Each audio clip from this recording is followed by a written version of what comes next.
여러분 반갑습니다. 오랜만에 뵈어요. 박현선입니다.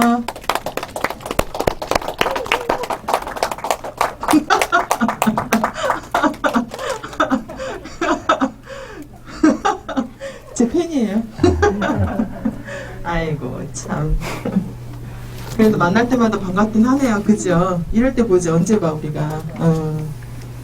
오늘은 소방 시설 전반에 대해서 우리 그 MOU 체결하실 중앙안전소방학원의 박래철 원장님이 어렵게 오셨거든요. 그러니까 편하신 분이지요. 앞으로 자주 뵈야 될 분이기도 하고 그래서 우리 좀 멀리서 오셨어요. 사실은 전후 생활을 즐기고 계신가요, 원장님? 예. 네. 박래철 원장님을 모시도록 하겠습니다. 여러분 박수 부탁드려요.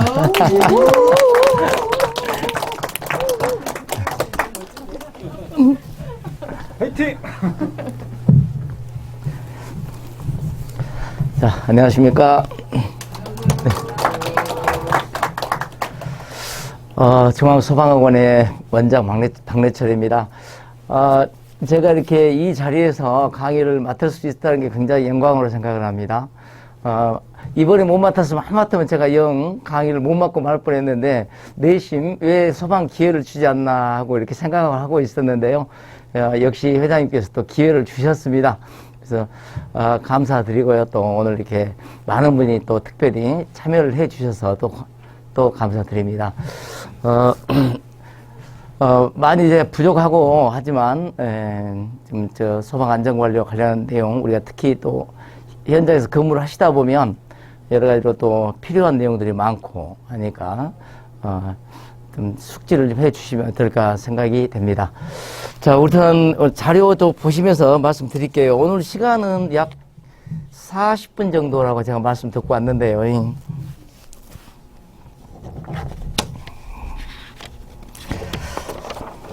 지금 오늘 주로 전달해드릴 내용은 소방 실무이고요.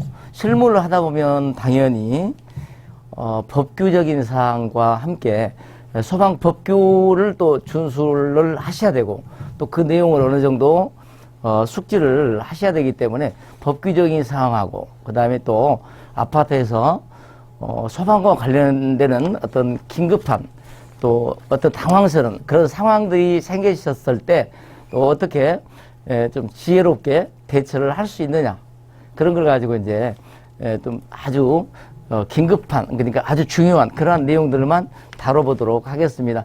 실제 이제 자료는 제가 이제 그동안에 계속 아마도 제 기억으로는 14기나 15기 때부터서 제가 쭉 이렇게 이 소방 실무와 관련되는 강의를 새로 이제 그 합격하신 주택가 우리 소장님들을 위해서 제가 강의를 맡아왔었어요.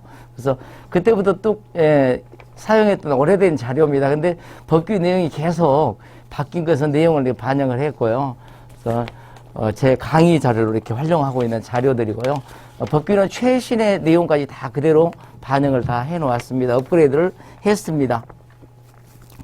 자, 그러면 이제 내용을 한번 봐보도록 하겠습니다. 먼저 소방안전관리고요. 오늘은 소방안전관리하고 자체점검까지 이렇게 넣어놨어요. 소방안전관리인데 소방안전관리는 대충 어느 정도는 다 알고 계시리라고 생각을 해요. 그래서 이따가 또 실무적인 사항과 관련되는 부분에서 좀 궁금한 것은 질문 주시고요. 또 우리 아파트하고 연관되는 그런 내용 중심으로 좀 말씀을 전달하겠습니다. 먼저 소방안전관리 대상물은 특급, 1급, 2급, 3급 이렇게 나눠지게 되는데 과거에는 아파트는 소방법을 적용할 때 이렇게 완화하거나 또 예외적으로 하는 경우가 많았어요. 그래서 소방안전관리도 과거는 아파트의 경우는 일괄적으로 2급을 적용을 했었습니다. 2급 대상에서 크든 작든. 근데 정확한 연도가 생각이 안 나네요. 한 3, 4년 된 것 같아요. 아파트에도 차등 이제 적용을 하게 됐어요. 아파트 규모가 큰 곳은 특급 대상이 돼서 특급 소방안전관리자를 배치를 해야 되고 규모가 작은 곳은 2급이 대상이고 아파트에는 3급 대상은 없습니다. 아파트는 1급 특급부터 한번 봐보면 특급은 일반 건축물 같으면은 30층 이상이거나 연면적으로 20만 또는 지상 높이로 120m 이상이면 특급이 되는데요. 아파트는 그렇게 적용을 하지 않고 아파트는 달리 적용을 해요. 아파트는 지하를 제외한 층수로 50층 이상 또는 높이로 200m. 그 높이는 거의 상관이 없다고 보고 이 50층 이상이 되면 특급 대상이 된다. 이렇게 받으시면 되겠습니다. 아파트에서 아까 아파트도 특급을 적용받는 대상이 생겨났다는 이야기가 되고요. 그 다음에 1급이 되는 대상은 30층 이상이면 1급이 되고 높이로는 그 높이로 이렇게 하는 경우는 한 층을 4m로 건축법에서는 그렇게 적용하잖아요. 그러니까 뭐 높이를 적용할 일이 있을지는 몰라도 120m 이렇게 됩니다. 그리고 이제 1급과 특급에 해당되지 않으면 나머지 아파트는 모두 다 규모에 상관없이 2급으로 됩니다. 이게 아파트는 3급은 없다 이렇게 보시면 돼요. 아파트 아닌 곳에서 근무하실 때 뭐 오피스텔이랄지 일반 사무용 건물이랄지 이렇게 건물을 혹시 건물 관리를 맡게 되신다면 참고로 좀 알아두시자면은 일반 건물에는 3급도 해당이 되는데 3급은 아주 적은 건물도 3급에 해당이 될까 이렇게 생각할 수가 있는데 아주 적은 규모는 3급에도 해당이 안 됩니다. 그럼 적어도 3급 대상이 되려면 그걸 알아두시면 돼요. 자동화재 탐지 설비. 자동화재 탐지 설비가 설치됐다. 자동화재 탐지 설비가 뭐다냐? 천장에 감지기가 있으면 그래요. 천장에 감지기가 있으면 자동화재 탐지 설비가 설치된 것입니다. 그런데 이제 그 점은 있죠. 요즘은 감지기도 단독 경보용 감지기라는 게 있어가지고 수신기 없는 감지기 그거 말고요. 수신기가 놓인 상태에서의 감지기가 설치되면 그게 이제 자동화재 탐지 설비가 기본적으로 설치되어 있고 자탐이 설치가 됐다면 최소 3급 이상의 대상이 됩니다.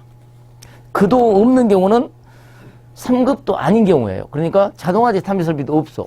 근데 소화기나 또 단독 경보용 감지기 정도만 설치가 된 뭐 단독주택이랄지 또는 소규모 건물이랄지 뭐 이런 경우들 그런 경우는 소방안전관리 대상이 아닐까요? 소방안전관리를 하지 않아도 될까요? 네, 그거는 뭐 아파트하고는 조금 상관없이 벗어났는데 일단 소방안전관리 대상물이라고 하지 않아요. 하지만 소방안전관리를 않는 것은 아니에요. 그러니까 그 말은 무슨 말이냐면 소방안전관리자를 선임하지 않는다는 이야기야. 선임 신고하지 않을 뿐이지 소방안전관리라고는 업무는 해야 돼요. 누가? 건물 주인이 합니다. 관계인이라고 말합니다. 건물 주인 또는 점유자, 소유자, 관리자 이런 사람들을 관계인이라고 말하지 않습니까? 그렇게 알아두시면 되겠습니다. 그 다음에 소방안전관리자의 자격, 특급 대상에 배치될 수 있는 특급 소방안전관리자는 소방기술사, 소방시설관리사, 그 다음에 공무원으로 20년 소방공무원이에요. 여기서는 강습교육, 근데 강습교육은 소방 안전협회인데 지금은 소방안전원으로 이름이 바뀌었잖아요. 소방안전원에서 강습교육을 수료하고 특급 같은 경우는 제가 알기로 10일을 하는 걸로 알고 있습니다. 10일 교육을 수료한 다음에 그리고 나서 또 시험도 합격을 하셔야 돼요. 이런 식으로 강습교육을 해도 특급이 될 수가 있고 1급은 기술사 관리사뿐만이 아니라 소방설비 기사나 소방설비 산업기사 하여튼 소방 자격증이 있는 사람이면 모두 1급 자격증은 기본으로 나옵니다. 그러니까 소방 자격증에 내가 합격을 했어. 그럼 합격한 순간 소방 자격증이 있기 때문에 당연히 소방과 관련되는 모든 일을 할 수가 있고 더불어서 이 소방안전관리자의 등급도 동시에 부여가 된다. 이렇게 볼 수가 있습니다. 공무원 7년, 물론 강습교육으로도 가능합니다. 그 다음에 2급은 자격증이 이제 그 소방 자격증은 아니지만 좀 관련 자격증들이 있잖아요. 예를 들면 전기나 뭐 건축, 위험물 이런 관련 자격증을 소지하게 되면 2급은 또 그냥 인정이 됩니다. 여기서 인정이 뭐 특급이다 1급, 2급이 인정이 된다는 것은 뭐 교육을 받거나 하는 절차가 없습니다. 그 자격증을 소지한 그 자체로서 인정이 되는 거예요. 네. 그리고 3급도 있는데 3급은 좀 알아두실 게 3급은, 3급은, 소방공무원이나 강습교육 수료, 제가 말씀드린 건 보조자 이야기했는데, 3급, 보조자. 네, 보조자 이야기죠. 보조자의 경우는 강습교육을 수료만 하면 보조자가 됩니다. 그러니까 시험을, 지금 다른 3급까지는 강습교육을 수료한 다음에 시험 합격까지가 돼야만이 됐잖아요. 근데 보조자는 그 강습교육을 수료한 사람이면 보조자가 된다는 점도 좀 알아두시고요. 당연히 이제 보조자의 경우는 뭐 자격이 1급, 2급, 3급 또는 특급 이런 자격이 있는 사람이면 당연히 보조자가 될 수 있고, 그 다음에 교육만 수료를 해도 보조자가 될 수 있다. 이렇게 보시면 되겠습니다. 그 다음에 참 좀 알아두시면 좋을 게 이제 제가, 소방 학원을 운영하고 또 소방 자격증을 배출하다 보니까 소방 자격증을 소지함으로 인해서 좀 유리한 내용을 그 밑에 별 표시를 써놨는데 보면, 아까 말씀드렸죠. 소방설비 기사를 취득하면, 즉 소방 자격증을 취득을 하시면 기사가 됐든 산업기사가 됐든 상관없어요. 일단 취득을 하면 소방안전관리자의 등급은 1급이 부여가 됩니다.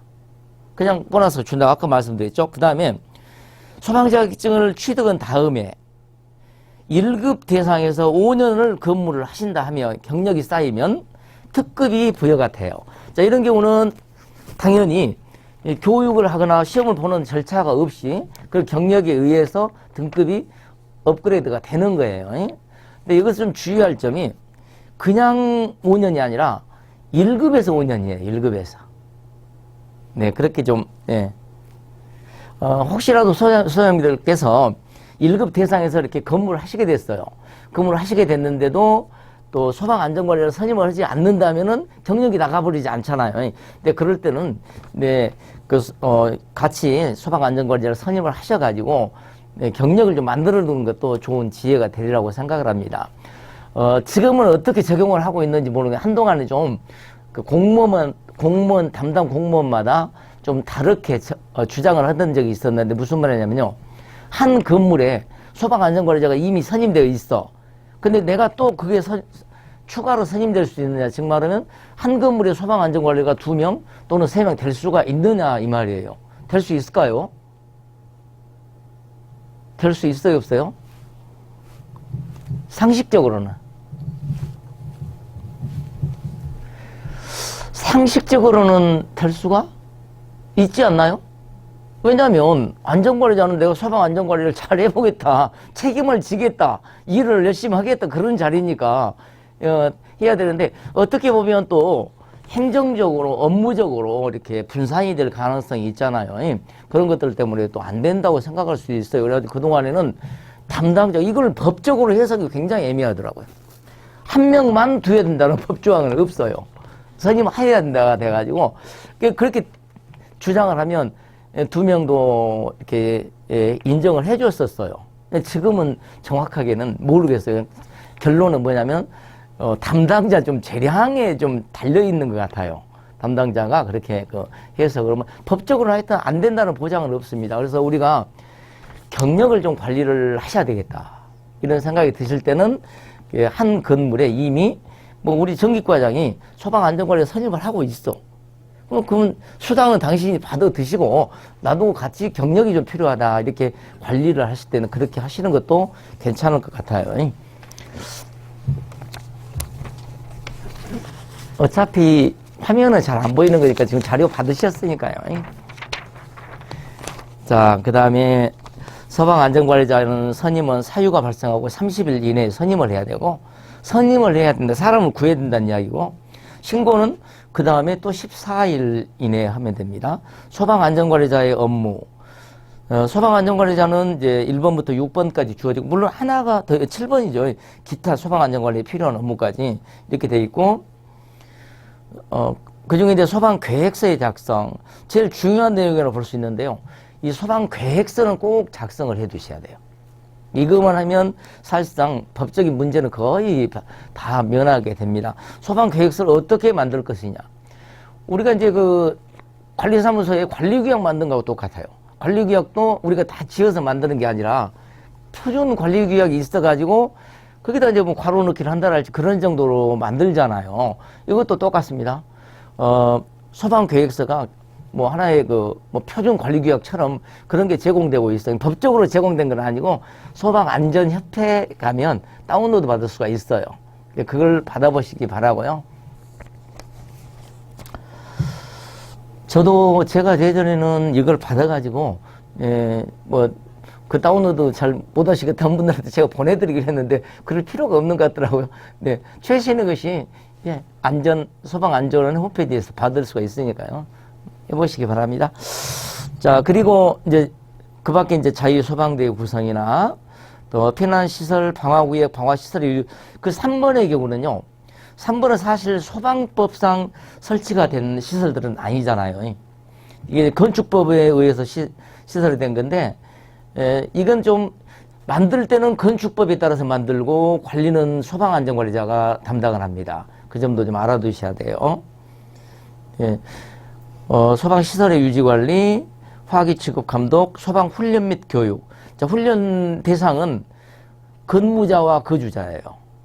그리고 아파트로 말하면 관리사무소 직원들도 그 대상이 되고 있다. 이렇게 보시고, 횟수는 연 1회 이상, 기록 보관. 이게 소방안전관리뿐만 아니라 자체점검과 같은 서류들 있잖아요. 그런 서류들도 우리가 기록을 보관할 거는 자체적으로 보관해야 되는 것들은 2년입니다. 2년까지 보관하셔야 돼요. 그 다음에 소방안전관리자의 소방안전관리 보조자. 보조자의 경우는 아파트의 경우 300세대 이상인 경우 보조자 1명을 둬야 돼요. 그 다음에, 만약에 300세대를 이제 추가하는 숫자, 초과하는 숫자가 또 300이 되게 되면 1명 더. 예, 예를 들면 599명이면, 예? 599명이면 몇 명이에요? 네, 1명입니다. 300세대를 300세대 이상이니까 1명이 되고 초과하는 숫자가 300이 넘지는 않았잖아요. 그래서 초과하는 숫자가 300이 넘을 때마다 한 명씩 숫자가 늘어나는 거예요. 네, 599면 초과하는 수가 아직 299니까 한 명 그대로 추가 또 한 명은 없어요. 한 명으로 끝납니다. 일반 건물의 경우는 연면적으로 하게 되고, 연면적으로 15,000제곱 이상이면 아까 아파트 300하고 마찬가지로 또 초과되는 연면적 15,000곳마다 또 추가가 된다. 이렇게 보시면 돼요. 자, 그 다음에 다음으로 한번 넘어가 볼게요.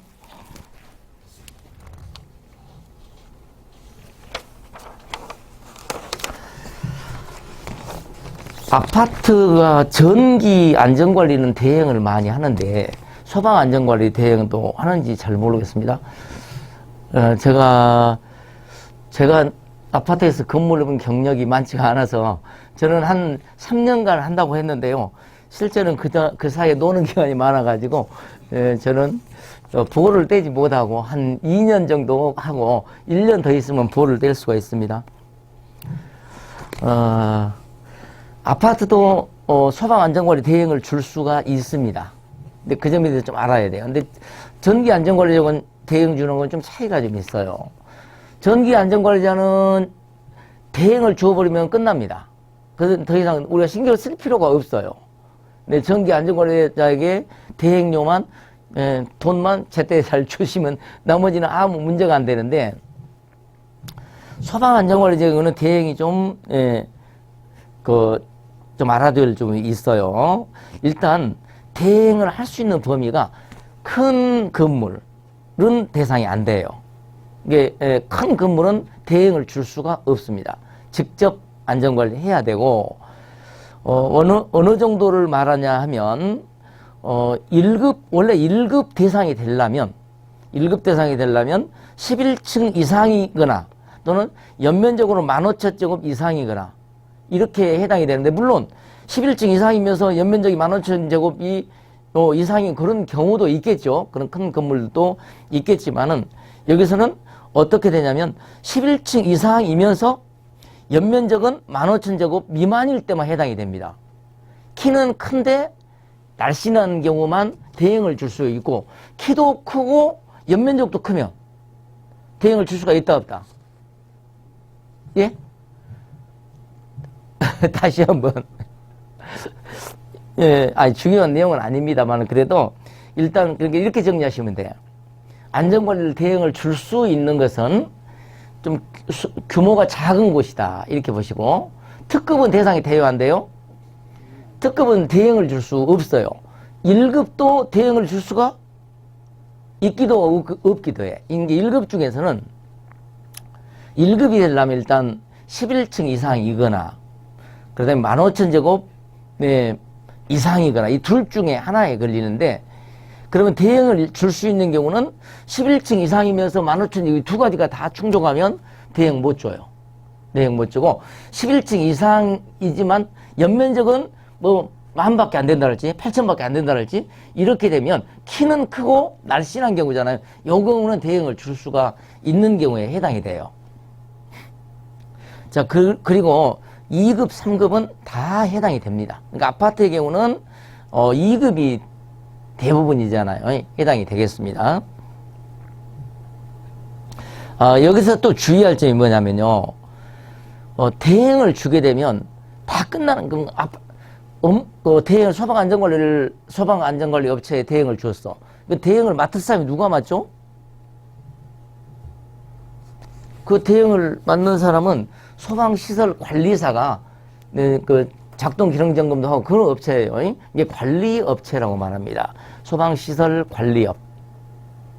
네, 그런 업체에게 의뢰를 할 수가 있는데, 자, 이렇게 해서 소방안전관리를 대행을 주었어. 대행을 준 경우는, 자, 우리는 대행을 줘버렸으니까 소방안전관리자를 선임할 필요가 있어요, 없어요? 네? 네, 맞아요. 네, 아주 좀 세세한 부분인데 잘 아셨습니다. 사실, 예, 소방안전관리 대행을 주었어도 소방안전관리자를 선임을 해야 돼요. 왜 그러냐면, 아까 소방안전관리 업무는 법적으로도 7가지였잖아요. 7가지를 다 대행 줄 수는 없어요. 대행 줄 수 있는 업무가 딱 2가지로 정해져 있어. 뭐냐? 바로, 그 밑에 써놨지만, 그 피난시설 방화구역 및 방화시설의 유지관리, 그 다음에 소방시설의 유지관리, 그러니까 어떤 시설들에 대한 유지관리? 그런 것들이잖아요. 그러니까 약간 기술적인 부분을 요하는 그런 2가지만 그랬지. 예를 들면 뭐 교육이랄지, 아까 소방 교육 훈련이 있었잖아요. 이런 것들 같은 건 대행 줄 수 없습니다. 또 소방 계획서를 작성하고 운영하는 거랄지, 뭐 초기 대응체를 구성하는 거랄지, 이런 것들은 소방안전관리자가 있어야 돼요. 소방안전관리는 또한 이 대응을 맡은 업체를 또 감독도 해야 되기 때문에 소방안전관리는 대응을 주었어도 소방안전관리자는 필요하다, 이렇게 알고 계셔야 돼요. 자, 소방안전관리에 대해서 제가 좀 빠르게 진행을 했는데, 혹시 소방안전관리와 관련해서 제가 설명드린 내용 또는 그 밖의 것이라 해도 또 궁금한 거 있으면 질문 하시기 바랍니다. 아닙니다. 네, 소방계획서는 한번 작성을 해 두시면 되고, 근데 그 안에 내용물을 업그레이드를 계속 해줘야 되는 게 뭐냐면, 그 안에 보면 교육 훈련이 있었잖아요. 교육 훈련 한 기록을 계속적으로 이어나가 줘야 돼요. 그런 내용만 관리하시면 되고, 또 소방안전관리자는 일일 점검의 의무는 없어요. 또 일일 점검의 의무가 없기 때문에, 네, 뭐 매일 점검을 해야 되고 뭐 그런 것은 아니에요. 그러니까 소방계획서를 작성해 보시고 그 내부에 있는 부분들에 대하여 네, 좀 계속 운영을 해 주신다, 이렇게 생각하시면 돼요. 그러니까 한번 만드시면 계속 뭐 그대로 놔둔다는 건 아니지만 내용을 업그레이드를 해 주시면 돼요. 또요? 네. 네.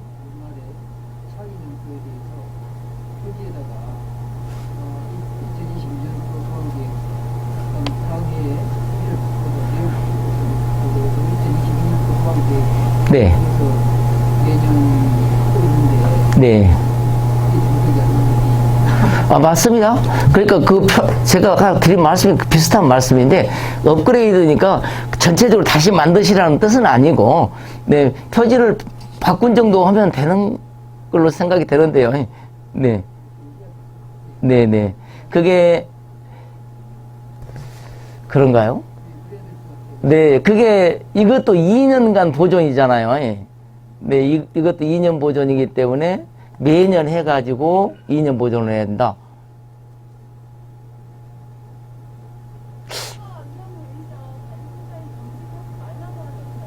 아, 예, 예, 예. 네, 방금 말씀하신 그 부분에 대하여는 어쨌건, 그 법적으로 어떤 내용을 담고 있는 것은 아니지만, 우리가 2년간 서류 보존을 해야 된다는 측면을 좀 생각하시면서 처리하시면 될 것 같네요. 예, 방금 소장님 말씀도 일리가 있어 보입니다. 참, 그 겸직과 관련되는 부분은, 원칙적으로는 겸직이 안 됩니다. 전기 선임도, 전기과장도 겸직이 안 되고, 소방안전관리도 겸직이 안 돼요. 그 겸직이 안 되는 조항은 어디가 있냐면, 공동주택관리법. 예, 공동주택관리법. 그 별표에, 관리소장이 겸직할 수 없는 것들이 쭉 나열이 되어 있어요. 그 중에 소방안전관리도 해당이 돼요. 예. 시설물은 나오고 조금 같던데. 그 해석이 상당히 분분합니다. 그 해석을 내용을 보시면, 네, 기술 인력, 그와 관련된 기술 인력, 소방안전관리에 를 선임할 수 있는 기술 인력, 이렇게 돼 있어가지고, 어떤 사람은 소방기사만 거기에 해당이 되는 거지, 교육받은 사람은 기술 인력이라고 볼 수 없기 때문에, 그건 겸직할 수가 있다라고 이렇게 해석하신 분도 있고, 사실 그 민법 같은 경우는, 그런 분쟁이 있으면은, 소송을 한다랄지 해가지고,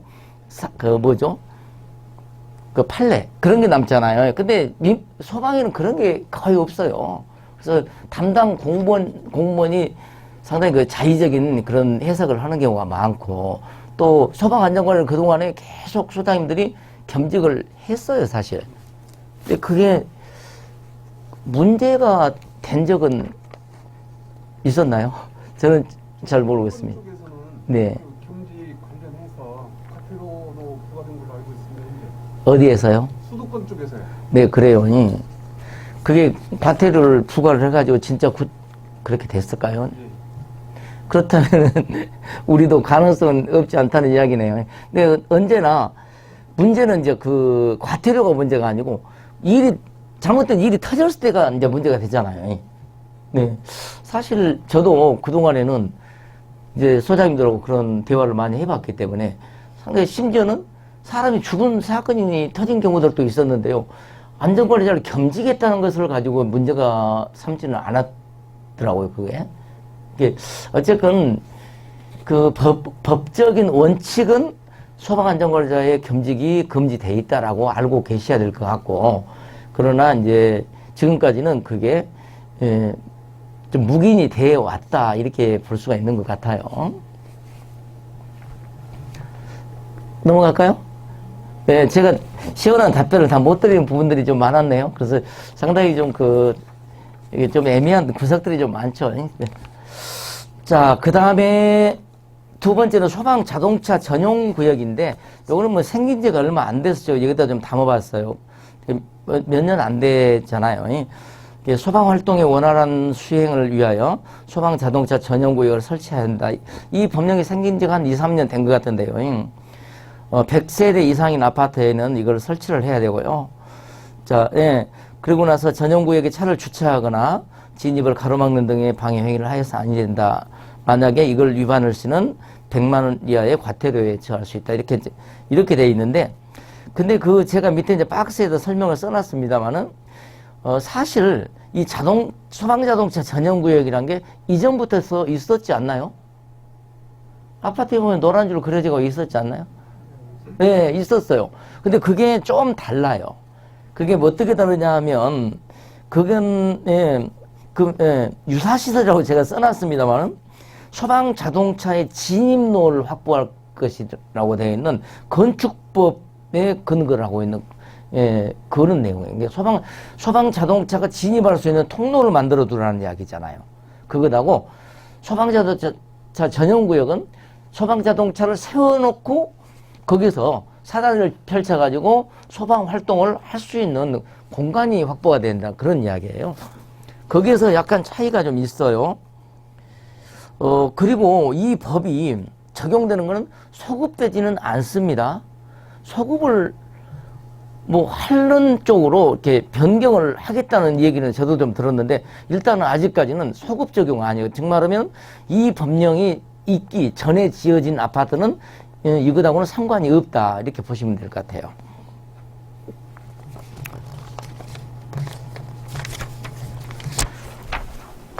자, 그리고 다음으로 좀 넘어가 보겠습니다.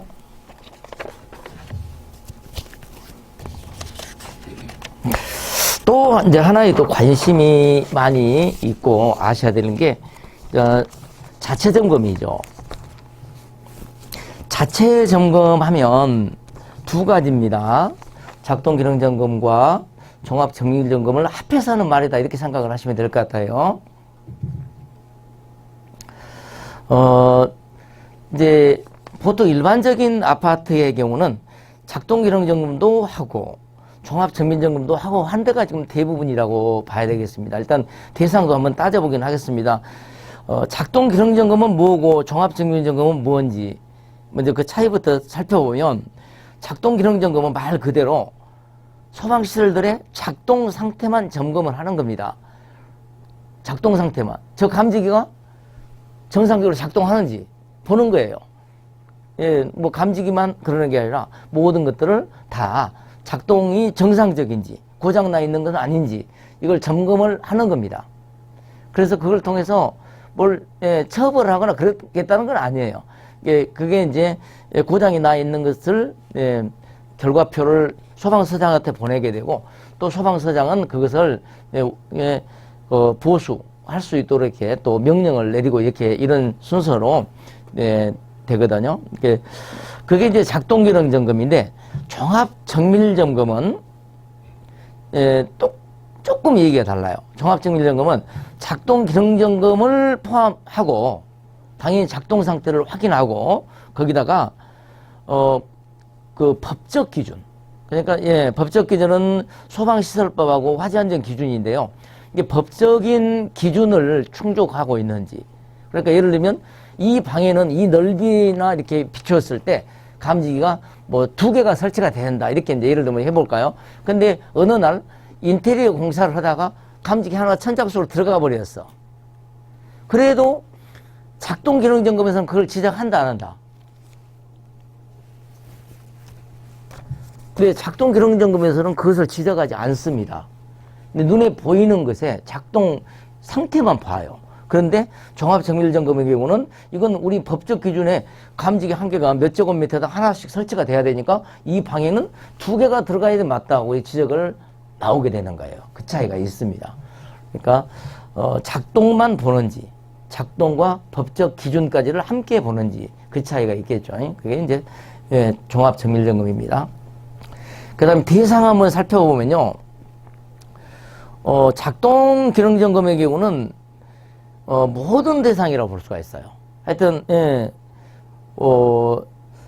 모든 특정 소방 대상물인데 단 소화기구만을 설치하는 게 단독주택 같은 경우예요. 여기만은 이제 단독주택만은 예외를 하고 있고 나머지는 다 해당이 됩니다.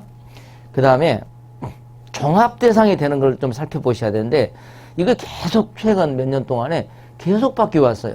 특히 아파트는 더 계속 바뀌어 왔는데 지금 현행은 먼저 말씀을 드리자면 현행은 1번하고 2번만 먼저 생각하시면 돼요. 스프링클러가 설치된 특정 소방 대상물. 그러니까 건물의 규모하고 아무 상관이 없어요.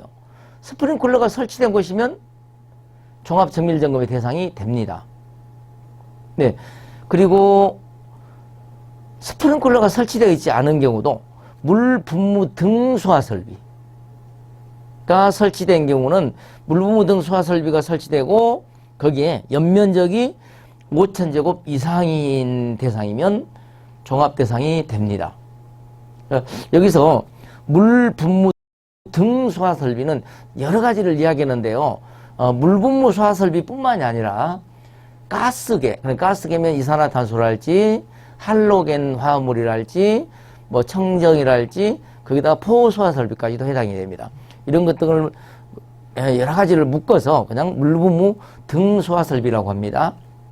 아파트의 경우는 거의가 1번에 다 해당되지 않을까 생각이 되는데요. 네, 그렇지 않은 경우도 있을 수는 있겠죠. 아파트 소장님들이 또 관심을 많이 보이는 부분이 뭐냐면요. 우리 아파트는 5개 동이 있는데 그 중에서 1개 동만 해당이 돼요. 4개는 해당이 안 됩니다. 이런 경우도 있잖아요. 그런 경우는 어떻게 해야 될까요? 네, 원칙은요. 해당 동만 하면 되는 겁니다. 뭐 또 다른 데는 해당 안 돼, 건물은 해당이 안 되는데 주차장만이 해당이 된다 하면 또 주차장만 해당되는 곳만 하면 된다가 원칙이에요.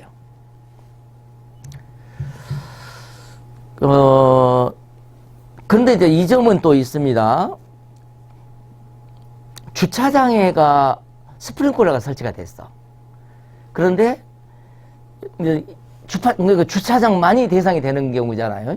주차장만이 대상이 되는데 이 주차장이 건물하고 건물 지하에서 이렇게 연결이 돼 있어. 이런 경우는 어떻게 해야 되나? 이거는요, 기본적으로 통로로 연결되어 있으면 이 건물을 하나로 봅니다. 그러니까 주차장만 대상이 아니라 건물까지도 대상이 되는 거예요. 근데 또 여기에도 또다시 예외가 있는데 이 연결 통로에 방화문으로 차단이 되어 있다면 연결 통로가 없는 것으로 봐요. 별개로 본다는 이야기예요.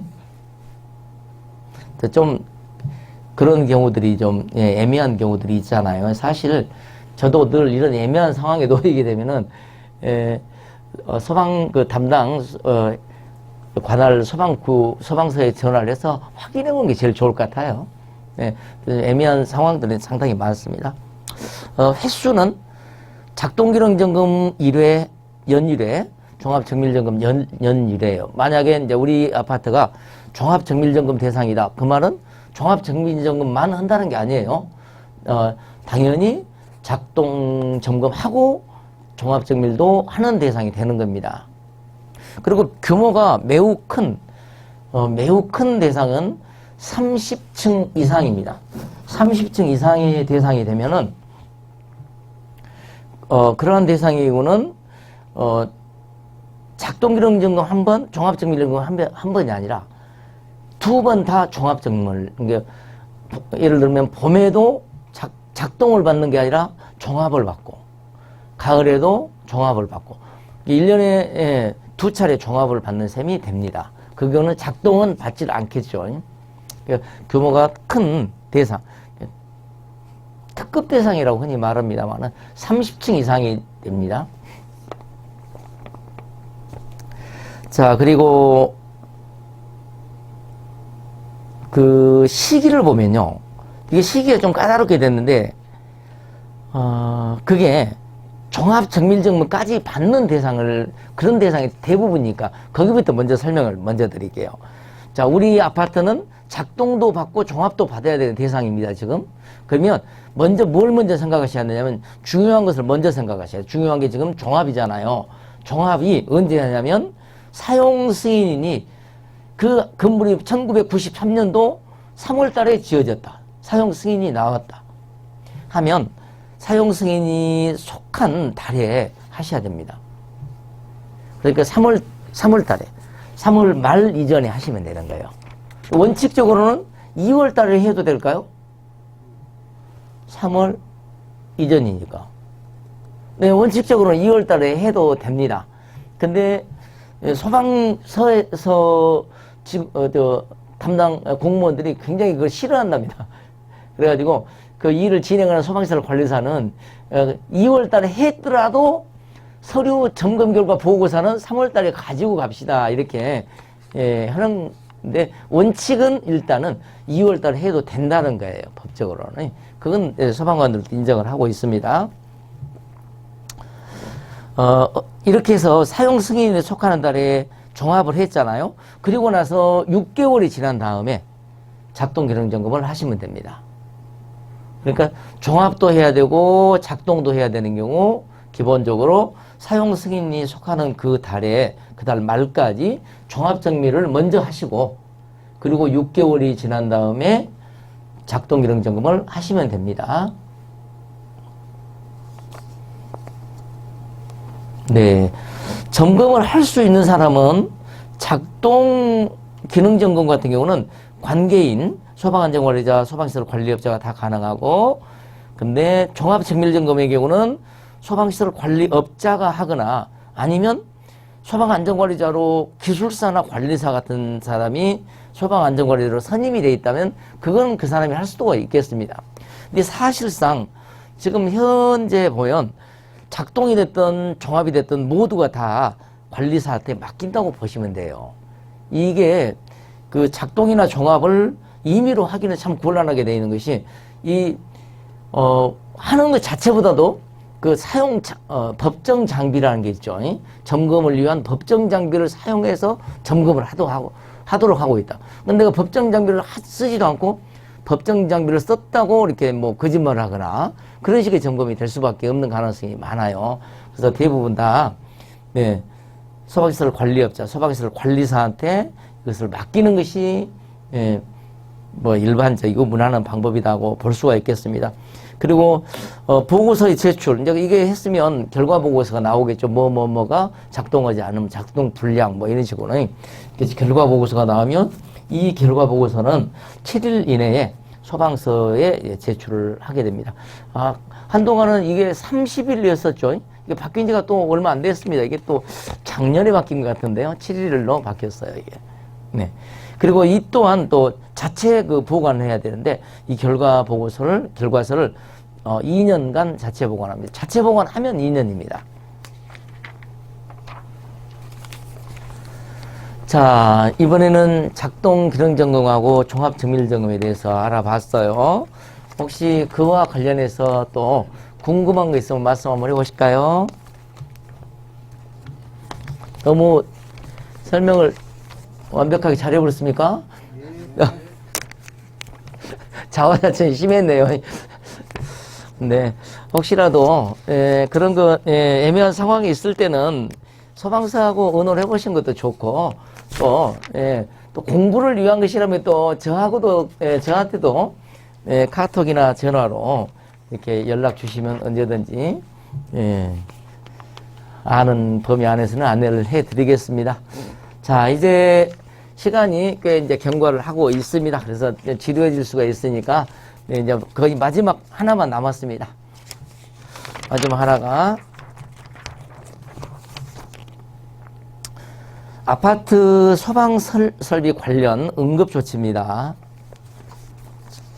자, 이것은 뭐 무슨 법령의 내용은 아니고 저도 관리사무소에서 조금 일을 좀 해왔고 또 많은 분들의 이렇게 질문도 좀 접하고 그러다 보니까 이런 상황들이 상당히 당황스러운 그런 상황이구나 싶더라고요. 그래서 그런 내용들을 중심으로 좀 정리를 좀 해봤습니다.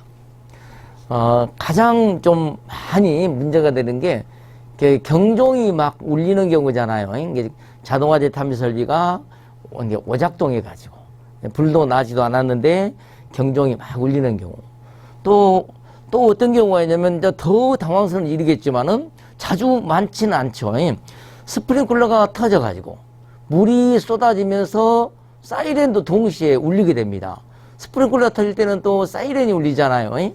네, 또 이것 또한 당황스럽고 또 가끔 겨울철에 종종 생기는 게 옥내 소화전의 그 동파 때문에 옥내 소화전이 동파가 돼가지고 거기서 물이 막 쏟아져가지고 옥내 소화전 동파는 특별히 또 조치가 좀 만만치가 않아요. 이게 쉽게 어디 밸브를 잠글 데가 없어. 그래가지고 이것다 또 같이 한번 정리를 한번 해봤어요. 그래서 자, 자동화재 탐지 설비부터 한번 봐볼게요. 경종이 울리는 것이 이제 가장 머리 아픈 문제가 되겠잖아요. 자, 그러면 원인을 어떤 것들이냐? 원인은 첫째는 감지기가 오동작을 했어요. 감지기가 오동작을 했다. 감지기가 오동작을 했으니까 수신기 입장에서는 당연히 화재라고 보겠죠. 그 다음에 감지기 오동작하고 비슷한 게 감지기는 선 두 개가 가잖아요. 전선 두 개가, 한 선은 플러스고 한 선은 마이너스인데 이게 두 개가 붙어버려. 합선이죠.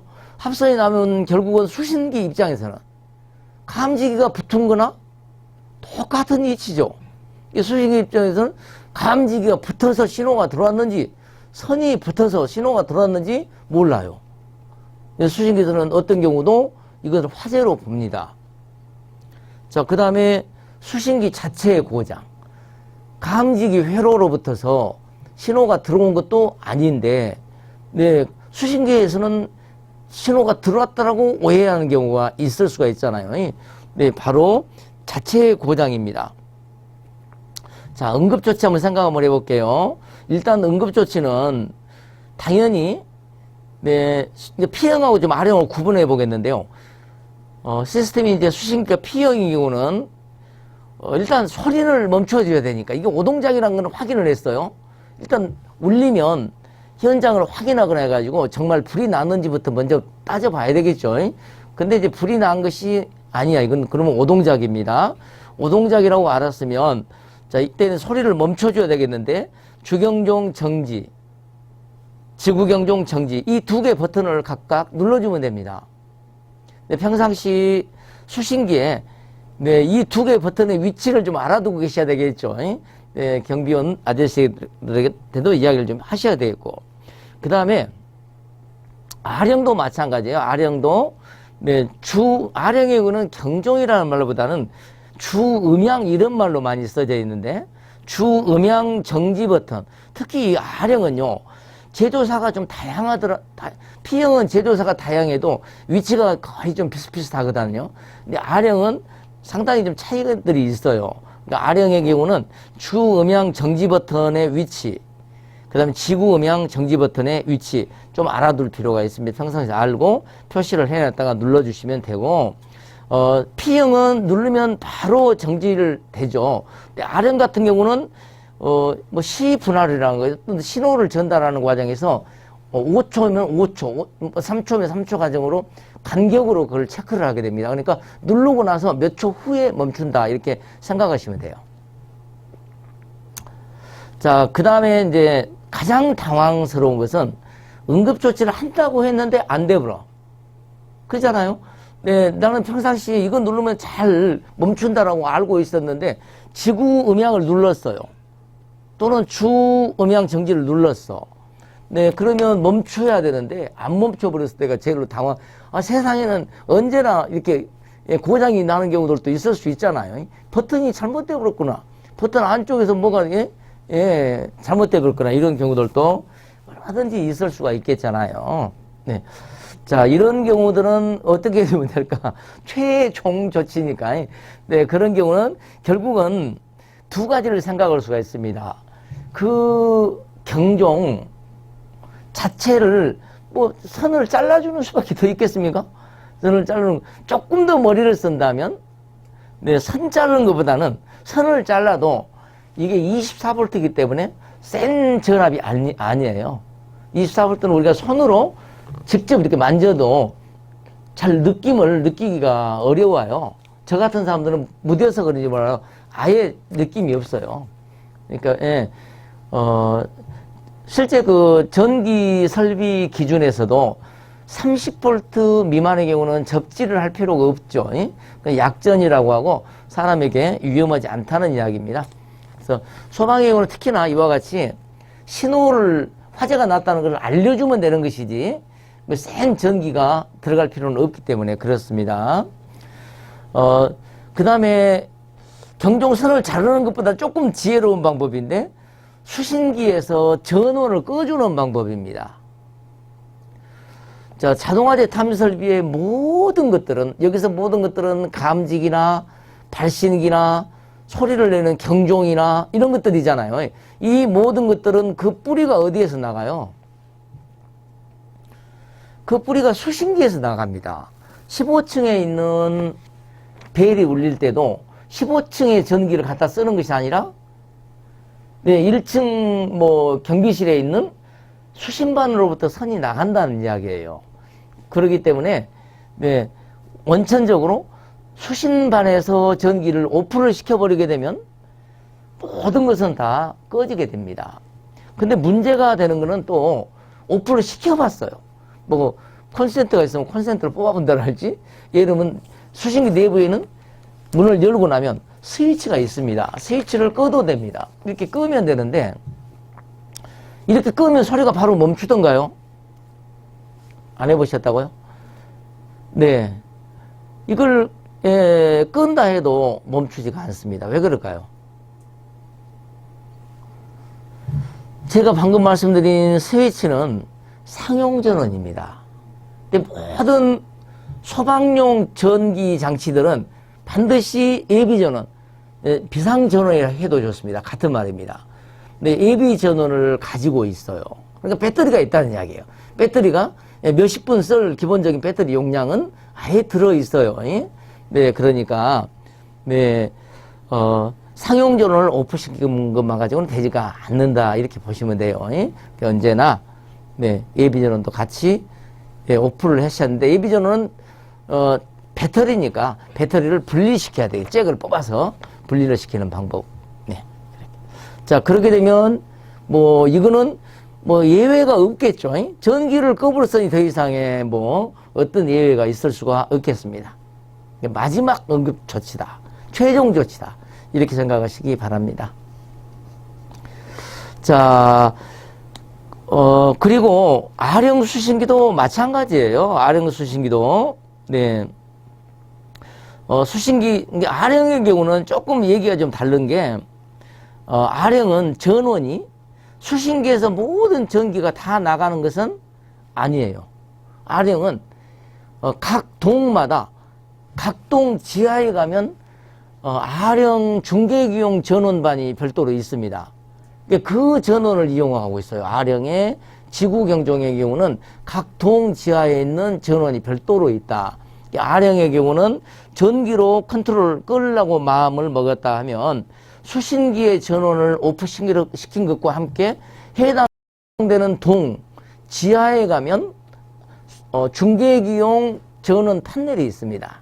이만이나 한 네, 중계기 전원 판넬을 같이 꺼줘야 됩니다. 역시 중계기 전원 판넬을 끌 때도 상용 전원 오프와 비상 전원 분리, 여기까지 생각하셔야 돼요.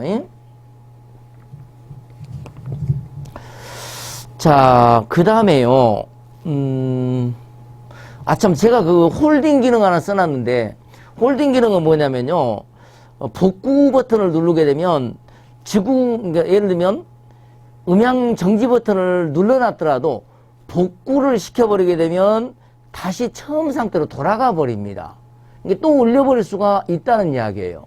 그런데 복구를 눌러도 계속 정지 상태를 유지해라, 계속 죽어 있어라, 이렇게 하려면 바로 홀딩을 설정을 해둬야 됩니다. 홀딩 설정.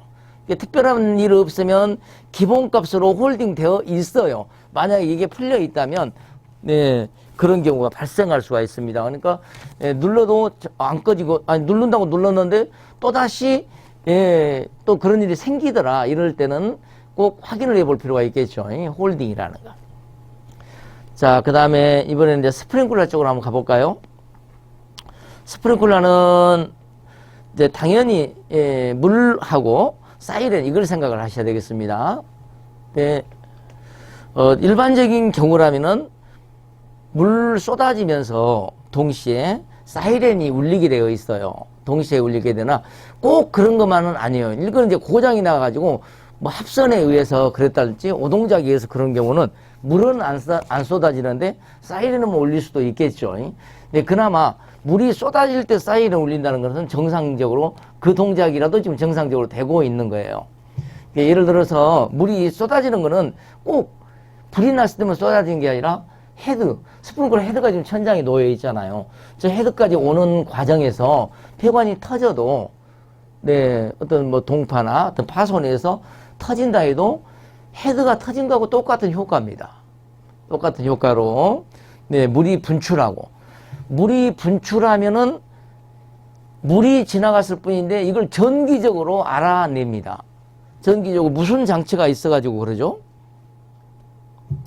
네, 유수 금지 장치라는 게 놓여 있기 때문에 물이 흘러가면 그걸 그 압력 스위치가 그걸 알아차리게 돼요. 그 압력 스위치는 이제 그래서 전기적으로 수신반 쪽으로 신호를 보내주게 돼 있죠. 바로 이제 그러한 기능을 갖는 게 유수 금지 장치. 그러다 보니까 물이 흘렀을 뿐인데 물이 쏟아졌을 뿐인데 사이렌도 울리게 되는 동시에 이렇게 울리게 되는 그렇게 되겠잖아요. 자, 먼저 물부터 한번 봐보겠습니다. 물이 분출을 하고 하는 때는 당연히 헤드가 파손이나 배관 파손이 있었잖아요.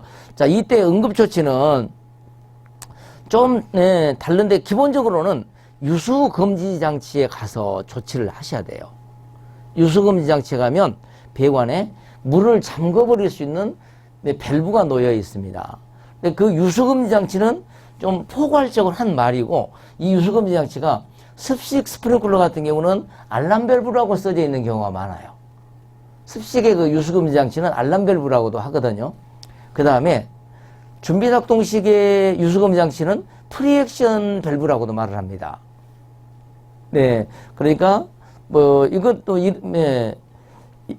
똑같은 두 가지가 다 유수금지 장치예요. 그러니까 유수금지 장치 쪽에 가시면 습식이면 알람 밸브로 준비작동식이면 프리액션 밸브로 가셔서 메인 밸브 일단 뭐 메인이라고 써지지 않았지만 가장 큰 밸브를 잠그시면 돼요. 네, 준비작동식 같은 경우는 메인 밸브가 두 개가 있어요. 이게 전 단계 1차 측에도 있고 2차 측에도 놓여 있어요. 어떤 것을 잠가도 상관없습니다. 그래도 물이 더 이상 진행할 수가 없어요. 습식은 어떻게 생겼냐면 알람 밸브, 그러니까 알람 밸브실 이렇게도 써져 있고 그냥 영어로 AV라고 써져 있는 경우도 있어요. AV 그러면 알람 밸브란 말이네요. 이렇게 써져 있기 때문에 그러니까 그때 이제 막 소리는 울리고 물은 쏟아지고 할 때 그런 걸 찾으려고 하시는 것보다도 평상시에 좀 익혀두면 좋겠네요. 알람 밸브 위치가 어디가 있지? 그 다음에 준비작동식 밸브가 위치가 어디가 있지 이렇게 좀 알아두시면 되고 준비작동식은 일반적으로 어디에 준비작동식을 쓰고 있냐면 지하 주차장, 뭐 지상이든 지하든 주차장 같은 경우는 동파의 우려가 있잖아요. 동파 우려가 있는 곳에는 습식을 사용할 수가 없습니다. 습식은 배관 내 상시 이렇게 물이 채워져 있는 방식이잖아요. 그러니까 그게 동파할 수가 있잖아요. 그래서 그런 동파의 우려가 있는 장소는 준비작동식을 사용한다 이렇게 보시면 돼요. 자, 1차적인 조치는 됐죠. 1차적인 조치는 유수금지 장치에 가서 즉 알람 밸브나 프리액션 밸브에 가서 밸브를 잠근다입니다.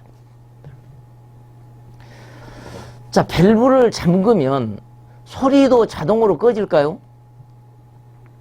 아까 제가 물이 쏟아지면 동시에 사이렌도 울린다고 이렇게 말씀을 드렸잖아요. 그러면 반대로 밸브를 잠궈서 물을 멈추면 사이렌도 멈출까요?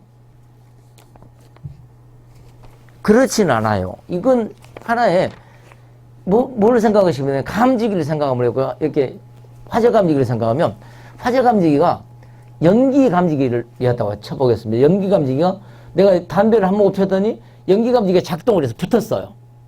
근데 잠시 지나가는 연기였기 때문에 붙었다가 떨어졌어. 그래도 소리는 어떠한가요? 소리는 계속 갑니다. 언제까지? 네, 복구 버튼을 눌러줄 때까지. 복구 스위치를 눌러줄 때. 복구란 것은 껐다가 켜는 겁니다. 다시 컴퓨터로 말하면 리세트 기능이에요. 리셋을 해줄 때까지는 계속 가버려요. 이것도 똑같아. 이것도 그 물이 쏟아진 것을 감지를 하면 그 압력 스위치가 있는데 이 압력 스위치가 계속 붙어 있지 않고 붙었다 떨어지더라도 소리는 계속 간다는 거. 그러니까 아예 상식으로 알아두셔야 돼요. 소리는 원인 붙었다가 떨어졌어. 원인 제공은 없어졌어. 없어졌어도 소리는 계속 간다. 그렇게 알아두셔야 돼요. 그러니까 그 경우는 그걸 원인 제공하고 나서 어떻게 해줘야 된다고요? 네, 복구 스위치도 눌러줘야 된다. 어디서? 네, 복구 스위치는 수신반에서 누르는 겁니다. 수신반을 스프링클러라고 해서 별도로 두지는 않죠. 수신반은 자동화 지탐지술하고 같이 쓰고 아주 매우 큰 건물은 별도로 둡니다만은 일반적으로는 함께 사용을 합니다. 자, 그렇게 알아두시면 되겠고, 이렇게 해도 물이 멈추지가 않는다 하면 어떻게 해야 됩니까? 네, 만약에 이렇게 해도 멈추지 않는다면 마지막 조치는 네, 옥상에 올라가셔가지고 네, 옥상에 수조로부터 물이 못 내려가게끔 물을 잠그는 거. 그 다음에 지하에 가면 네, 기계실에 펌프가 막 물을 품어 올리고 있잖아요. 펌프를 정지시키는 것이 뭐 마지막 조치라고 봐야 되겠죠. 스프링클러의 사이렌을 봐보시면 사이렌은 원인이 기본적으로는 압력 스위치 오동작입니다. 이 압력 스위치는 어디에 들어있는 거냐 하면 유수금지 장치 안에 있는 거예요. 유수금지 장치 안에서 네, 이 압력 스위치가 물이 흐를 때만 붙어야 되는데 이게 이제 물이 흐르지도 않는데 오동작을 할 수도 있는 경우겠죠. 예, 그런 경우가 되고 또 감지기 오동작 때문에 스프링클러에 사이렌이 울릴 수도 있나요?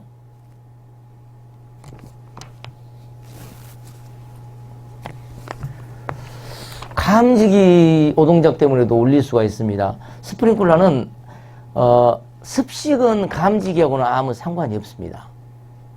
그런데 준비작동식은 지하에 있는 준비작동식은 감지기에 의해서 감지기로부터 신호가 들어올 때 물을 2차적으로 물을 쏟아 넘기는 그런 원리지 않습니까? 그러니까 네, 그런 수가 감지기 오동작 때문에 사이렌이 울릴 수가 있어요. 감지기가 한 개 교차율이라고 하잖아요. 이게 감지기 하나에 의해서 이게 사이렌이 울리지는 않고 감지기 하나 때는 처음에는 경종이 울립니다. 그래서 감지기가 하나 더, 그러니까 감지기가 두 개 작동을 하게 되면 이때는 사이렌이 울리게끔 되어 있어요. 자, 당연히 이것도 이제 소리가 울리고 있으니까 이 소리를 정지를 시키는 것은 네, P형이 됐든 R형이 됐든지 사이렌 정지를 할 수 있는 버튼이 마련이 되어 있어요. 그래서 사이렌 뭐 정지가 보통은 일반 누르는 버튼보다는 이렇게 젖히는 거죠. 이렇게 레바식으로 되어 있는 게 많아요. 레바식으로 된 평상시에 그 위치도 좀 확인을 해주는 게 좋겠습니다. 그래서 그걸 정지 위치로 보내주면 되겠습니다.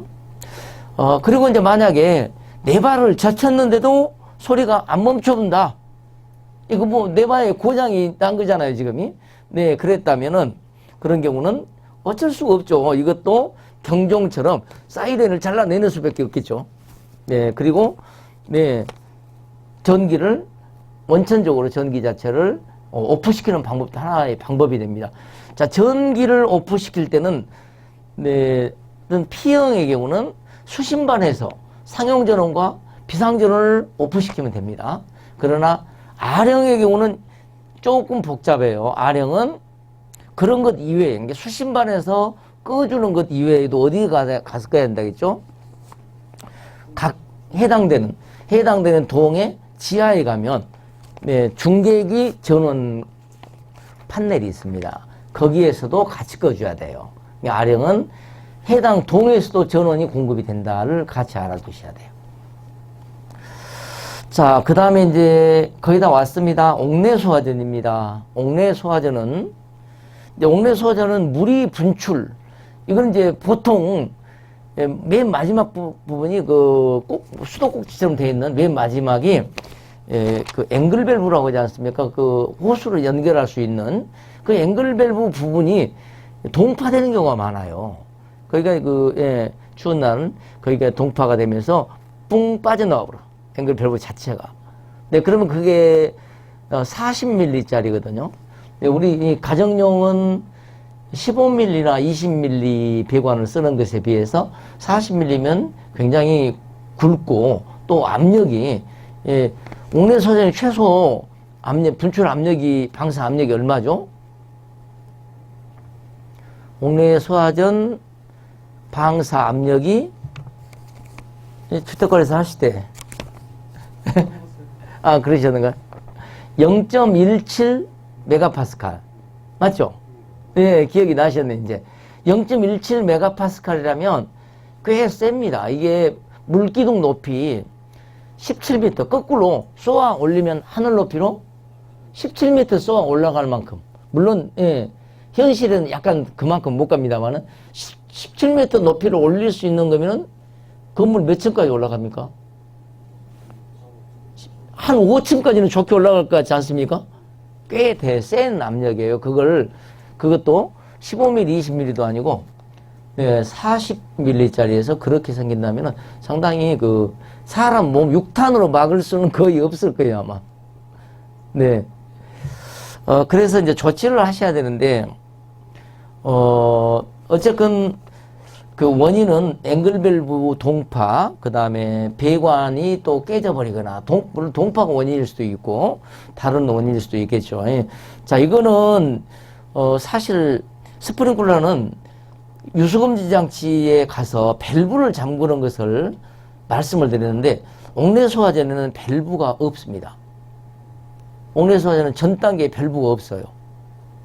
네, 그러면 밸브 위치를 찾으려면 어디까지 따라가야 되냐면, 옥상으로는 옥상 수조까지 올라가야 되고, 지하로는 펌프가 놓인 위치까지 가게 돼요. 근데 결국 옥내소화전에 물을 멈추는 방법은 두 가지다. 네, 펌프도 꺼줘야 되고, 예, 옥상도 또 잠궈줘야 되고. 근데 더구나 또 여기서 가장 심각한 게 뭐냐면요. 아파트는 더더욱 심각해요. 어떻게 심각하냐 하면, 각동이 연결되어 있어요. 각동 옥상이. 그러면 한 옥상에 물이 못 내려가 잠궜어. 그런다 해도 여기서는 못 내려가지만 옆에 동에서 어때요? 연결되어 있다니까요? 내려가 버려요. 그래서 실질적으로 옥내소화전이 이렇게 문제가 발생하게 되면 정말 조치하기가 힘듭니다. 그래서 하여튼 이걸 조치를 하시는 것도 좋은데 조치하기 전에 업자를 부르든지 연락을 신속하게 취해 놓고 하시는 것이 최선이라고 볼 수가 있어요. 업자들의 경우도 굉장히 꺼려하는 일이라고 합니다. 이걸 조치하기가 그만큼 까다롭다는 이야기예요. 만약에 이제 마지막 조치처럼 펌프도 꺼버리고 옥상에 밸브도 잠궈버렸어요. 옥상에 밸브 잠그기도 굉장히 어렵지만 그 옥상에 올라가 보시면 파란색, 청색은 급수배관이고 빨간색은 소방용, 소화전용 배관이고 빨간색 배관을 잠가야 되겠죠. 잠근다고 잠궈 보십시오만은 그게 엄청나게 빡빡해요. 예, 그리고 너무 빡빡해가지고 다 잠궜나? 다 잠궜는지를 확인한 것마저도 좀 힘들어요. 그래서 거의, 그게 수십 년, 20년, 25년, 이렇게 사용하지 않던 밸브잖아요. 그 밸브를 어떻게 잠그려고 하니까 그게 정말 힘들어요. 그래서 우리 일반인으로서 조치할 수가 없다, 이렇게 보시면 돼요. 그러니까 거의 물을 좀 피해 없는 쪽으로 물을 좀 물기를 유도한다거나 그런 정도 하시면서 이렇게 업자를 부르거나 조치를 하셔야 될 것 같아요. 제일 좀 까다로운 것이다, 이렇게 볼 수가 있네요. 자, 그런 정도고요. 그 밖에 기타 설비도 본기만 봐버릴까요? 오늘 소장님들께서 이거 이해도가 높으시고 집중을 잘 해주시니까 마무리까지 좀 한 번 더 봐보겠습니다. 그 밖에도 아파트에서 볼 수 있는 소방 설비 등이 있는데 상수도 소화 용수 설비, 상수도 소화 용수 설비, 요게 사람들이 많이 헷갈리는 거예요. 이게 뭐죠? 네? 네, 맞아요. 이게 아파트 안에 보면 아파트 안에서 옥외소화전 보셨어요? 안 보셨어요? 아파트 안에 놓여있는 옥외소화전. 예, 무릎 높이나 올라오는 그 옥외소화전들 있잖아요. 아파트 안에서. 화단 주변에나 이렇게 많이 보이잖아요. 그게 옥외소화전이 아닙니다. 그게 실제 그 옥외소화전하고 이 상수도 소화 용수 설비하고 매우 유사하고 그 소화전은 규격이 똑같아요. 100ml짜리 규격이 똑같아가지고 똑같이 사용해 버립니다. 그러니까 처음에는 상수도 소화 용수 설비라고 이름표를 달아놨지만 세월이 흐르면서 만약 이름표 떨어져 보면 이제 아예 똑같아요. 그게 그 뭐냐면 옥외 소화전은 밑으로 파고 배관 따라 내려가 보면 어디서 물이 오죠? 네, 옥내 소화전, 옥외 소화전은 펌프로부터 물이 옵니다.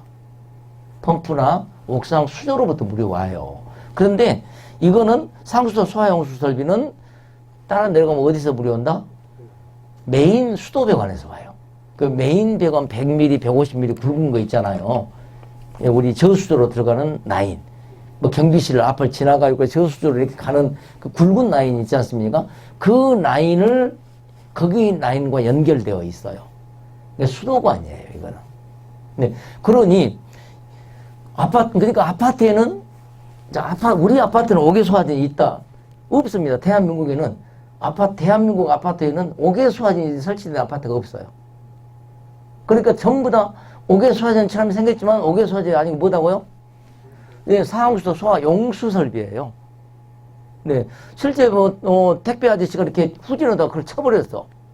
네, 그러면 상당히 물이 그 수도 압력이 세지 않습니까?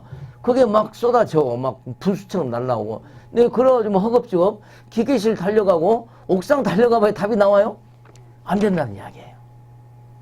네, 그러니까 네, 그때는 얼른 우리 그 메인 수도관 그 계량기 점검하는 곳이 가시면 되잖아요. 보통 이렇게 맨홀 뚜껑 같은 거 열고 뭐 이렇게 열고 하거나 그러잖아요. 그런데 그 메인 수도관을 잠글 수 있는 위치에 가서 메인 수도관을 잠궈줘야 돼요. 메인 수도관 잠근다고 해도 아파트 세대, 각 세대 물 공급하는 것은 아무 이상 없잖아요. 예, 물은 저수조에서 가니까요. 예. 다시 한번 정리를 해드리면 아파트 내에서 볼 수 있는 옥외 소화전처럼 생긴 것은 옥외 소화전이 아니라 정식 명칭은 상수도 소화 용수 설비이고, 네, 그것은 메인 수도관과 연결되어 있다. 이렇게 알아두시면 되겠고요. 상수도 소화 용수 설비는 이 설비는 소방관용 설비입니다. 이게 소방관이 유사시 소방차에서 필요한 물을 가져갈 때 쓰는 설비예요. 네. 그 다음에 이제 비상방송 설비, 비상사고 유도 등 재연 설비, 그 다음에 피난 방화 시설 이런 것 등을 아파트에서 좀 볼 수가 있겠고요. 비상방송 설비는 우리가 분해방송을 하는 소장님들께서 이렇게 무슨 안내방송을 위해 쓰는 그런 방송하고 같아요. 그것이 유사시에는 비상방송으로 바뀝니다. 그놈이 만약에 비상방송 설비가 불도 안 났는데 비상방송이 막 나가버려. 오동작이잖아요. 자, 그런 경우는 어떻게 해야 될까요? 어디로 달려가야 되죠? 네, 맞습니다. 수신기가 원인입니다. 이놈은 수신기로부터 신호를 받아요. 수신기에 화재 신호가 들어오면 얘가 덩달아 가는 거예요. 그러면은 수신기하고 연결을 끊어버릴 수가 있어요. 그게 연동이라는 말이 써졌어. 수신기에 연동을 하도록, 그 연동할 건지 정지할 건지로 정지 위치로 돌려주면 이제는 따로 놀게 되는 거죠. 따로 놀게 되고, 만약에 그때도 비상방송이 막 나간다. 그거면 이제 자체 고장이잖아요. 그런 그 앰프, 그건 그 비상방송은 앰프가 메인이거든요. 그 앰프를 꺼주면 돼요.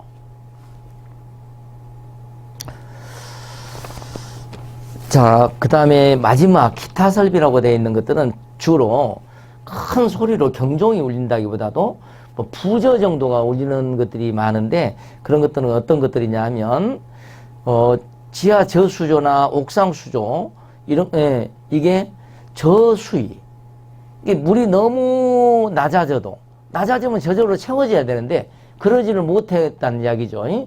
저절로 채워지는 기능이 고장이 나가지고, 네, 그런 저수위가 되거나, 또 고수위, 지나치게 높아지면 밸브가 딱 잠겨야 되는데 그게 또 기능이 또 잘못돼가지고 저수위 또는 고수위가 된 경우에는 그런 그걸 경보를 하기 위해서 울리는 경우가 수신반에 다, 이것도 원래 수신반은 자동화대 탐실 설비용 설비였는데 네, 이런 기능들을 부가적으로 그다 같이 가지고 있어요. 수십만에서 볼 수가 있습니다. 뭐 수십만이 없는 거는 이제 나중에 추후에 별도의 필요에 의해서 이렇게 설치를 했거나 그런 것들이에요. 그 다음에 또 어떤 게 또 있냐면 정화조의 맨 마지막 단계가 지금은 정화조를 볼 수가 거의 없다고 봐야 되겠죠. 있는 데가 있다면 네, 제가 사는 시골 같은 데는 이게 아직도 있습니다. 이게 지금 광주는 모두가 직관로가 돼 있잖아요. 네. 정화조의 그 마지막 단계가 방류조죠. 이제 어느 정도 깨끗해진 물, 이걸 이제 펌프로 밖으로 품어내야 되는데 그 기능이 만약에 고장이 나버렸다. 그러면 물은 막 계속 각 세대로부터 물은 밀려오고 물이 꽤 많은 양이죠. 그게 고장이 나버리게 되면 막 정화조가 넘쳐물 수도 있죠. 그러면 정화조에 여러 가지 전기 시설들이 있는데 피해가 크죠. 자, 이런 경우 그걸 대비해서 정화조의 방류조가 좀 수위가 올라가면 이때 경보를 울려주기 위해서 부저를 설치하거나 하는 경우들도 있습니다. 자, 보통은 뭐 이렇게 판넬을 별도로 만들거나 별도의 판넬이 없이 자동화재 탐지 설비에 수신기까지 연결해서 넣어놓거나 이런 식으로 되어 있으니까 좀 이거는 뭐 법적으로 딱 정해진 것이 아니잖아요. 그러니까 좀 사전 숙지를 좀 해두시면 돼요. 네. 자, 그리고 펌프가 돌아가는 경우도 네, 이 펌프가 돌면 이제 정상적입니다. 이 펌프가 돌면 이건 고장에 의해서가 아니라 무슨 상황이 생겨가지고 펌프가 물을 품어내고 있어요. 그러면 수신반 쪽에서는 네, 수신반 쪽에서나 또는 뭐 별도로 설치할 수도 있겠지만 수신반 쪽에서 부저등이 울리게 됩니다. 이 부저는 펌프 기동이라고 써져 있을 것 같고요. 자, 그러면 이제 펌프를 정지시켜 주면 되고, 네, 펌프 정지는 네, 펌프 뭐 기계실 가시면 펌프를 컨트롤하는 것은 다 기계실에 MCC 반, 네, MCC 모터 컨트롤 센터라는 말인데 MCC 반은 모터를 통제하기 위해서, 모터를 컨트롤하기 위해서 설치한 판넬입니다. 그 판넬을 열면 네, 스위치들이 네, 다 이렇게 쭉 이름이 써져서 붙어 있잖아요. 네, 끄시면 되겠습니다. 자, 이렇게 했고요. 오늘 저하고 네, 정장 1시간이 넘는 시간이 돼버렸습니다. 그 강의를 들으셨다고 했지만 막상 또 상황이 딱 닥치게 되거나 하면은 상당히 좀 당황스럽잖아요. 이거 놔두고 상황이 생기지 않은 평상시에 언제든지 이런 것들은 생겨날 수 있다 이렇게 가정을 하시고 평상시에 또 이 내용을 좀 숙지를 좀 해 두시면, 그러니까 주경종, 지구경종의 위치, 그 다음에 또 알람 밸브의 위치, 그 다음에 프리액션 밸브의 위치, 이런 것들을 좀 숙지를 해 두신다면 상황이 됐을 때 참 여기서 딱 하나만 제가 말씀드릴 게 놓친 것 같아요. 근데 너무 중요한 거니까 알아두셔야 돼. 이게 뭐냐면 습식의 알람 밸브의 위치입니다. 그러면 습식 알람 밸브는 알람 밸브 하나가 몇 개 층을 담당해요. 예를 들면 16층에 알람 밸브가 설치되어 있어. 옛날 방식이잖아요. 옛날에 16층 이상 했으니까 스프링클러. 16층의 알람 밸브를 잠그기만 하면 16층, 17층, 18층, 19층, 20층, 21층 다 꺼져요. 그러니까 거꾸로 생각하면 물이 21층에서 물이 막 쏟아지고 있어. 그러면 알람 밸브를 잠그려면 알람 밸브의 위치가 어디가 있다고요? 16층에 있다니까요.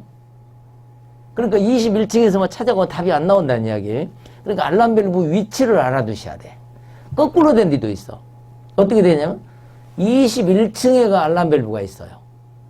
여기서부터 이제 쭉 내려가면서 20층, 19층 여기도 다 그놈으로 통제가 돼.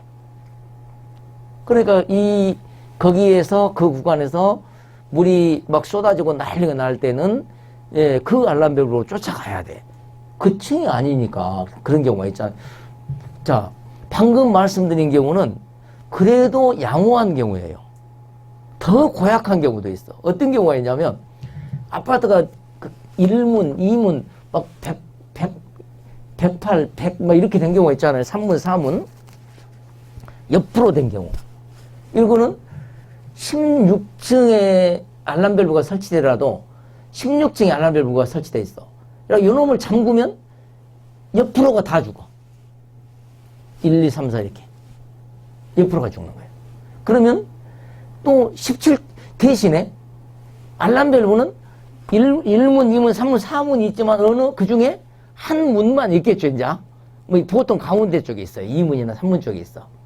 그러면 그 2문 쪽에가 있다고 쳐요. 그럼 2문 쪽에는 16층에도 알람밸브가 있고 17층에도 있고 18층에도 있고 다 있어. 그러면 저쪽에 4문 쪽에서 이제 물이 쏟아져. 네? 1908호에서 물이 쏟아지고 있어. 그러면 그것을 막 아무리 찾아봐야 찾을 수가 없어요. 그거 못 찾으면 아까 그 옥내수화전과 마찬가지로 펌프를 끄러 다니고 해봐야 꺼지지도 않고 어디로 가야 되죠? 맞아요. 19층은 19층이라도 2문 쪽에가 있다니까요. 이것을 사전에 알아두셔야 돼. 다 멋있으려면 이제 그 공부하신 다음에 소방도면을 펼쳐보셔.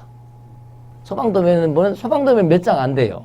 건축도면은 엄청 두껍지고 많잖아요. 소방도면 몇 장 안 되니까 금방 알 수가 있어요. 아, 쫙 2문 라인은 쫙 있구나. 요거 난이도가 높아요.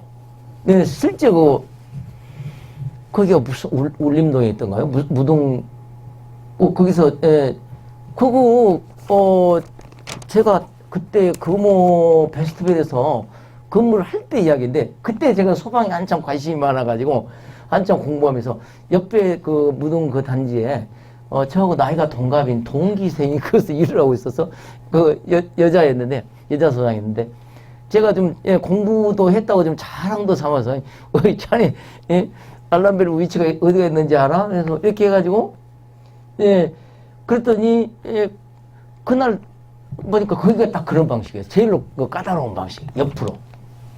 옆으로 있는 방식이었더라고요. 그래가지고 이제 실제 그러면 가서 한번 확인을 한번 해보자. 그리고 엘리베이터 타가지고 16층, 17층 쭉 가면서 보니까 정말 그렇게 됐거든. 그래서 옆에서 같은 라인에서 물이 터졌다면 잠그러 올 때는 일이 잠그러 와야 된다고 이제 이렇게 가르쳐 준 거 있잖아요. 제가 좀 공부 좀 했다고 잘난 체 한 거였어요. 근데 그게 실제 거기서 사고가 터졌어. 그것도 심야에 터져가지고 그냥 심야에 여자 소장을 부르기도 그렇고 그래서 119를 불렀던 거예요. 119가 왔는데 119가 어찌 그걸 119가 거기서 도면 내라고 어찌고 그렇게까지 소방에 조여가 있는 사람이 있을지도 모르고 그래가지고 119도 조치를 못하고 물은 계속 쏟아져 버리고 꽤나 그 세대에서 터졌는데 그래가지고 결국은 하다못해서 소장한테 전화를 한 거죠. 이제 소장이 달려올 것도 없이 경비 아저씨 내가 지금 시킨 대로 잘 하셔 이러고 2문으로 올라가셔. 2문 앞으로 엘리베이터 타고 올라가셔. 19층까지 가셔. 그래서 가면 거기 알람벨 써진 거 보여요? 이게 보여요. 거기 쪽문 같은 게 조그마한 쪽문이 있어. 거기 열어봐. 열어보시니까 여러분 쪽문을 열고 보니까 밸브가 이제 보일 거예요. 근데 그 밸브가 이렇게 돌리는 식의 밸브가 아니고 보통 알람벨 밸브는 그 연탄 집게처럼 생겼어요. 딱 잡아서 90도 꺾어주면 되는 거예요. 그걸 안 잡아서 돌려갖고는 움직이지를 않죠. 딱 잡아서 90도만 꺾어주면 되는 거예요. 그렇게 딱 조치가 돼버리니까 바로 조치가 돼버렸죠. 그러니까 얼마나 소장님이 위기가 그 소장님을 돋보이게 만들어 본 게 아니냐. 그게 조치가 안 됐다면 관리소장이 여자를 썼더니 설비를 관리할 수 있는 능력이 없구만. 그러고 막 이렇게 하고 당연히 오만 말들이 나올 뻔했는데 오히려 이제 그 위기가 찬스가 돼버렸잖아요. 역시 관리소장이다. 주택관리사 가진 사람은 갖지 않은 사람하고 큰 차이가 있다. 그런 싫어합니다. 그랬고요. 어쨌든 우리 주택관리사 협회에 이렇게 훌륭한 교육이 있다는 것은 정말 보기 좋고요. 제가 있을 때는 상상도 못했고 저희 소장님 중에 당시 서광종 소장님께서 이런 걸 좀 관심을 가지고 이렇게 봉사를 많이 하시면서 했었지. 뭐 서광 소장님이나 지금 저도 뭐 그렇지만은 얼마나 그 전문적인 그 지식을 갖춘 사람들도 아니었잖아요, 사실은. 근데 지금은 이제 각계 이렇게 전문적인 지식을 갖춘 분을 해가지고 이런 스터디를 하고 있다는 것은 너무너무, 예, 정말 좋은 일인 것 같습니다. 그래서